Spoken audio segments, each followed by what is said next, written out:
48% pengguna internet di Indonesia itu ternyata anak-anak. Ada sekitar 7 jam per hari untuk anak-anak menggunakan internet. Jadi mereka mengakses hampir tiap harinya, kalau 24 jam itu ternyata 7 jamnya dipakai buat mengakses internet. Kita melakukan pemblokiran atau pemutusan akses. Bersama platform digital pun juga mereka wajib melakukan pemblokiran gitu. Tidak boleh anak di bawah 16 tahun memiliki akun sosial media tanpa pendampingan.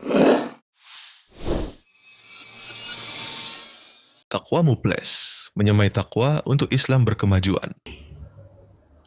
Assalamualaikum warahmatullahi wabarakatuh. Kembali lagi dengan kita di sini, Takwamu Plus Channel. Tentunya hari ini luar biasa sekali ya teman-teman. Kita kedatangan bintang tamu yang sangat luar biasa dari Komdigi pusat tentunya. Bukan lagi wilayah tapi udah dari pusat, luar biasa. Nah tentu di era digital sekarang kita tuh banyak menemukan bukan dari orang dewasa aja nih yang sudah menggunakan digitalisasi, apalagi handphone ya, tapi udah dari anak kecil. Nah, apa sih dampak yang bakal mereka dapetin gitu? Nah, kita perlu tahu juga ya kan. Nah, jadi kita hari ini kedatangan tamu yang luar biasa. Mungkin nanti kita kenalan bareng Kak Kiki namanya.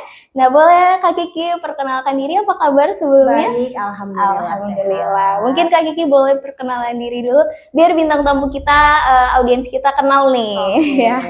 Halo, Assalamualaikum warahmatullahi wabarakatuh. Alhamdulillahilladzi bi ni'matihi sholihat. Kita bisa ketemu lagi di sini.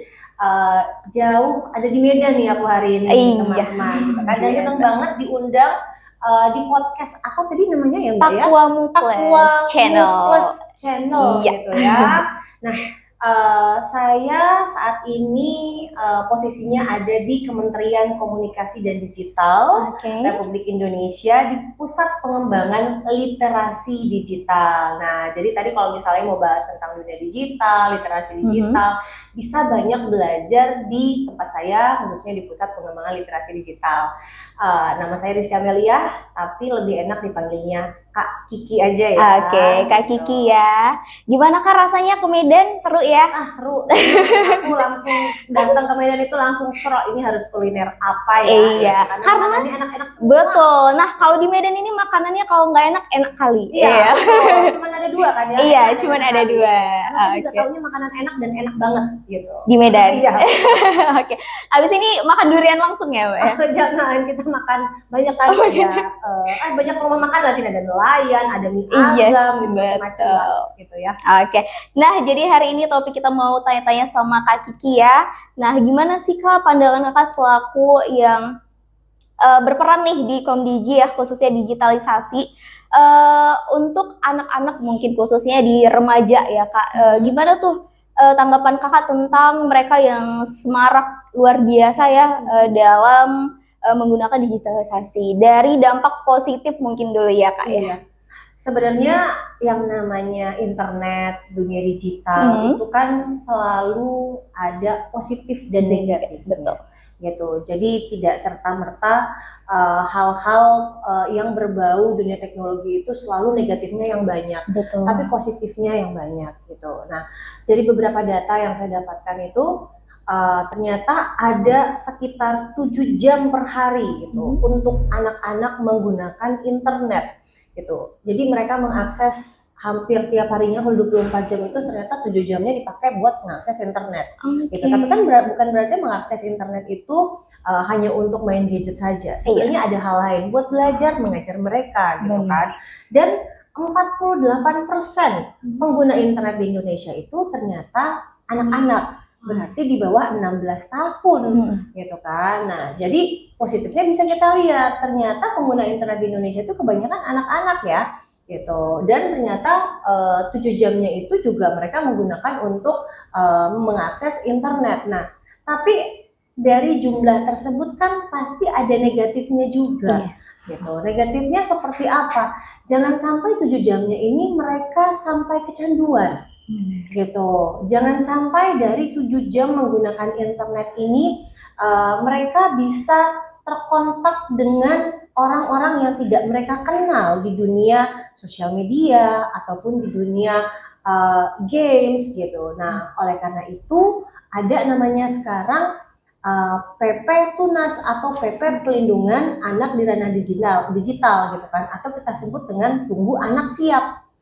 Kenapa namanya Tunggu Anak Siap, Kak Kiki ya? Karena kita harus sebagai orang tua, sebagai dari pemerintah gitu kan, dari platform digital, harus bisa mengawasi dari hulu ke hilir. Betul. Gitu kan ya, dari hulu ke hilir. Jadi dari hulu ke hilirnya itu seperti apa? Hulunya itu kalau sudah ada kebijakan, ada regulasinya gitu. Nah, kemudian nanti ada pendampingan. Nah, pendampingannya ini yang paling penting adalah dari orang tua, di luar dari platform digital ya. Dari platform digital juga pasti memberikan atau menyiapkan fitur-fitur terkini yang bisa dapat digunakan oleh orang tua gitu kan, hingga dapat memantau anak-anaknya gitu. Kemudian nanti peran selanjutnya, peran dari orang tua adalah bagaimana bisa mereka melek digital. Jadi jangan sampai orang tuanya ini diajarin sama anaknya gitu kan ya. Jadi dari sisi pendampingan. Nah, di sisi hilirnya adalah kita melakukan pemblokiran atau pemutusan akses gitu. Jadi bersama platform digital pun juga mereka wajib melakukan pemblokiran gitu kan. Jadi tidak boleh anak di bawah 16 tahun memiliki akun sosial media tanpa pendampingan gitu. Jadi pentingnya PP Tunas itu adalah bukan melakukan pelarangan, tetapi lebih kepada membatasi agar tidak terjadi resiko kecanduan gitu,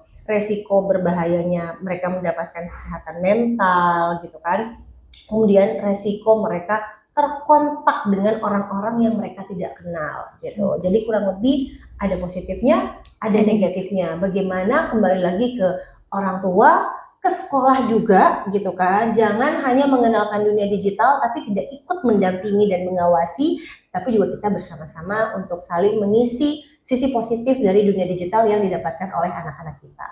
Oke, luar biasa ya penjelasan dari Kak Kiki. Benar banget. Jadi kalau di bidang digitalisasi sendiri itu kalau misalnya kita akan menemukan posisi positif dan negatifnya itu karena memang dari hulu ke hilir. Jadi emang pendampingan dan perannya itu emang harus dari nggak hanya dari kementeriannya aja, tapi dari orang tua dan juga support dari sekolah ya Kak ya.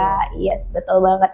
Dan mungkin ya Kak ya sekarang ini mungkin banyak banget aplikasi mungkin dari games yang ketika kita main itu muncul nih situs-situs yang seharusnya tidak muncul. Nah itu tuh bisa hilang. Itu tuh seperti apa Kak caranya gitu? Sebenarnya kalau bicara mengenai situs-situs yang sering kita lihat, kenapa dia selalu FYP ya, istilahnya anak-anak sekarang FYP ya. Karena itu kan permainan algoritma ya Mbak, gitu. Permainan algoritma di mana kalau kita membuka salah satu sosial media, let's say Instagram gitu kan, nah tergantung yang kita likes itu apa, gitu. Tergantung yang kita follow itu apa. Ketika kita menyukai, mengikuti satu akun yang isinya tentang makanan, maka akan terus terpapar kita dengan makanan-makanan gitu. Tapi kalau kita menyukai dan mengikuti satu akun tentang games, maka di sosial media kita akan terus muncul games tersebut gitu kan. Nah, oleh karena itu pentingnya mendampingi anak ketika mereka berselancar di internet. Kita tidak mungkin melarang anak nggak boleh mereka buka YouTube, nggak mungkin gitu kan. Tetapi kita harus membatasi, mendampingi mereka yang sesuai umur mereka gitu kan. Misalnya saya umur 13, saya punya PR gitu kan, punya PR TK, harus menggunakan internet gitu. Jangan, kita sebagai orang tua jangan udah buka aja sendiri gitu kan. Kita tidak akan pernah tahu anak membuka apa dan anak terpapar apa. Nah, oleh karena itu kembali lagi gitu kan, lihat lagi apa yang kita likes gitu, kemudian lagi perhatikan lagi siapa saja akun-akun yang kita follow, apakah memberikan edukasi gitu, yang hingga akhirnya algoritma itu atau AI tersebut yang akan membentuk sosial media kita, yang akan membentuk konten-konten yang akan muncul di beranda kita. Semakin banyak konten positif yang kita likes, kita ikuti, maka akan muncullah hal-hal positif tersebut. Tetapi kalau Mbak nih misalnya doyannya yang cuma joget-joget doang, ya akan muncul yang joget-joget doang gitu kan. Atau misalnya malah sukanya yang info-info tentang peperangan atau gosip-gosip segala macam, maka akan muncullah info terkait peperangan tersebut, tentang gosip gitu. Makanya sekarang kan ada namanya jarimu harimaumu, Yes. ya kan ya. Apa yang kamu suka itu juga yang akan kamu lihat, gitu. Apa yang kamu komen, gitu kan? Apa yang kamu komen tidak menutup kemungkinan orang-orang juga bisa melakukan hal yang serupa di akunmu, gitu. Kembali lagi, saring before sharing, think before you post. Oke, luar biasa ya dari Kak Kiki. Jadi ada tips and trick nih biar FYP kalian itu tetap aman dari hal-hal yang negatif. Contohnya apa? Dari yang kita follow ya Kak. Terus dari hal yang dari pencarian juga bisa muncul. Jadi ketika kita cari scroll apapun itu bisa tersaring. Jadi sesuaikan dengan porsi kalian dan gunakan dengan hal-hal yang positif ya Kak internetnya gitu. Oke Kak, untuk sendiri ya di channel kita ini ada mungkin program ya Kak ya, digital dakwah. Nah bagi Kakak ini digital dakwah ini berperan sebagai apa gitu, dan apa manfaatnya mungkin ya dari Komdiji sendiri menanggapi peran dari dakwah digitalisasi. Yes. Kalau bicara mengenai dakwah dan digital, itu buat saya di era yang serba gampang kita lihat dan kita ketahui di teknologi ini, itu sangat positif sekali Mbak, gitu kan. Dan saya harapkan kegiatan dakwah digital ini menular ke seluruh wilayah Indonesia, karena dampaknya akan memberikan banyak sekali nilai-nilai positif buat anak khususnya, gitu kan. Jadi selain mereka mengenal duniawi, mereka juga bisa mengenal dan memahami atau mempersiapkan akhirat mereka, gitu. Kita hidup, gitu kan, semua ada aturannya, gitu kan. Kembali lagi, ada Al-Quran dan hadis yang harus kita ikuti, gitu kan. Kita hidup sesuai dengan sunnah-sunnah Rasul, gitu kan. Nah, bagaimana kita bisa menerapkan Al-Quran, hadis, dan mengikuti sunnah Rasul itu di sosial media kita, di dalam dakwah digital ini. Jadi memperkenalkan agama kembali kepada masyarakat melalui dakwah digital. Nah, harapan saya adalah targetnya itu kalau bisa anak remaja, gitu kan. Jadi lebih banyak lagi membahas tentang isu-isu agama, gitu kan. Tapi mengenal ke para remaja inilah yang mereka sangat rentan dengan isu-isu, banyak sekali ya isu-isu negatif yang ada di dunia sosial media, gitu kan, yang ada di dunia internet. Nah, oleh karena itu saya pribadi sangat mendukung, bahkan di Kementerian Komdiji pun juga kami sering berkolaborasi dengan seluruh pemuka agama pastinya ya, bukan cuma Islam tetapi kami juga agama-agama lain, Katolik, Kristen, Hindu, Buddha, gitu kan, agar semua umat juga kembali lagi ke dakwah digitalnya, gitu kan, untuk mengingatkan kembali kepada seluruh anak-anak, gitu, agar mengingat bahwa apa yang kita lakukan juga bisa kembali lagi ke kita. Jika kita berbuat jahat, tidak untuk kemungkinan orang-orang juga bisa menjahati kita. Jika kita berbuat baik, tidak untuk kemungkinan kita juga akan mendapatkan kebaikan dari orang tersebut. Apa yang kau tuai, itulah yang akan kau dapat. Kurang lebih seperti itu harapannya dakwah digital ini akan terus berlanjut. Bukan hanya misalnya nanti tiba-tiba, wah udah nggak happening lagi gitu kan, tahun 2 tahun sudah tiba-tiba sudah slow gitu kan. Nah, harapannya nanti akan ada terus nih, bahkan nanti kalau bisa hostnya itu anak untuk anak gitu kan, atau anak untuk orang tua. Jadi semakin banyak peminatnya, semakin banyak penontonnya gitu. Apalagi jika dibarengi dengan nanti ada data-data yang bisa ditampilkan di dalam dakwah digital tersebut, ataupun mungkin ada hadis-hadisnya gitu kan. Ada yang sesuai pembahasan kita, ada di dalam Al-Quran surah berapa, ayat berapa gitu kan. Itu semakin menarik sekali saya rasa. Oke, terima kasih Kak Kiki, luar biasa sekali ya. Itu tips dari Kakak juga akan kita buat sebagai perkembangan di channel kita nantinya ya Kak ya. Oke, nah mungkin harapan Kakak nih ya terakhir sebelum Kakak menikmati kuliner di Medan ya, kita tanya dulu apa nih harapan Kakak untuk remaja, khususnya remaja-remaja yang ada di SMP Muhammadiyah 57 Medan untuk kedepannya. Siap. Harapannya adalah teman-teman SMP Muhammadiyah 57 ini makin cakap digital, tetapi juga paham tentang aturan di dalam agama gitu. Jadi jangan sampai kita itu berbuat seenak-enaknya gitu kan, tetapi tidak sesuai dengan aturan yang ada gitu. Kita boleh banget yang namanya menggunakan sosial media, tetapi kita harus tahu bahwa sebelum 16 tahun ke atas, sebelum kita menjadi sosok yang dewasa, kita harus batasin dulu gitu kan. Nah, oleh karena itu pendampingan dari guru, pendampingan dari kakak-kakak sekolah di sini juga dibutuhkan agar teman-teman SMP Muhammadiyah 57 makin cakap digital.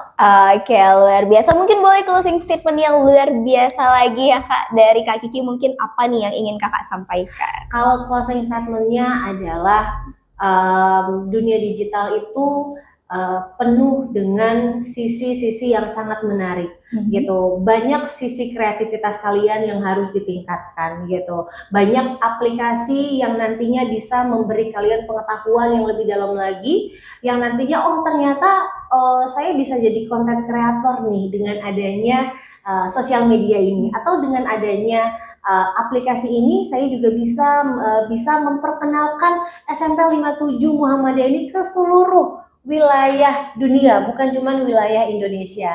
Jadi gunakan kembali sosial media kalian, gunakan dengan pendampingan orang tua pastinya. Jangan lupa selalu ikutin apa kata guru gitu. Karena kan anak-anak sekarang itu kadang guru gue nggak kenal gitu kan, nggak tahu nih sela-sela yang sekarang gitu kan. Nah, harus kembali lagi memahami bahwa guru itu adalah orang tua kita di sekolah gitu. Dia adalah pendamping kita dan kita harus harus lebih sayang lagi kepada guru-guru kita dan juga saling mengajarkan dunia digital itu apa. Jangan sampai juga gurunya malah nggak paham. Nah, saling mengisi kekosongan antara guru dan anak untuk dunia digital ini. Oke, luar biasa. Tepuk tangan dong buat Kak Kiki. Luar biasa ya. Hari ini kita kedatangan tamu yang sangat luar biasa tentunya. Oke, mungkin itu aja ya Kak Kiki yang bisa kita tanya-tanya. Mungkin Kak Kiki masih ada aktivitas lain ya Kak. Semoga sehat selalu, sukses selalu Kak dimanapun berada. Mungkin itu aja yang bisa kita sharing ke teman-teman TV Takwamu Plus Channel ya. Akhir kata saya Indah Delia bersama dengan Kiki Amelia. Iya, luar biasa. Pamit undur diri. Wassalamualaikum warahmatullahi wabarakatuh. Bye bye. Warahmatullahi wabarakatuh.